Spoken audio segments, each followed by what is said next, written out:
In this video, we're going to talk about Harris corner detection.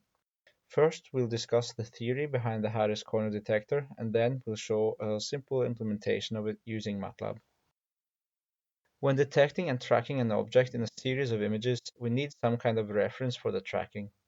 Detecting an edge is quite simple, but tracking it is much more complicated as we do not have a single recognizable reference point along the edge, especially if the edge or line changes between frames. Using corners, however, we easily obtain a reference point which can be recognized between frames. The Harris corner detection method utilizes the shifts in intensity between the pixels of an image. By taking the sum of square differences over an image patch, we obtain a value of the shift in intensity. This is denoted E of UV, and to ease further computation, we may approximate the sum of square differences by Taylor series expansion. Rewriting the approximation, we find the Harris matrix M, which consists of products of the image gradients Ix and Iy.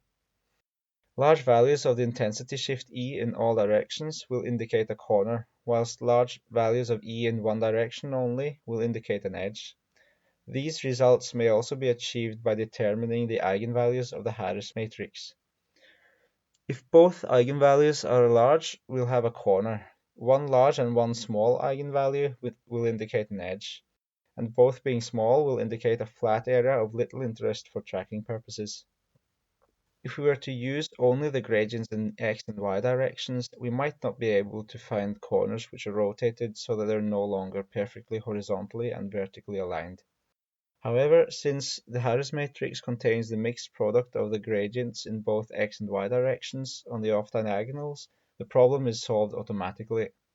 This is one of the strengths of the Harris corner detector. So now we are going to show a simple example where we use MATLAB to implement a Harris corner detector to detect corners in a QR code. As we can see, the QR code consists of a whole lot of corners which should be quite easy to detect.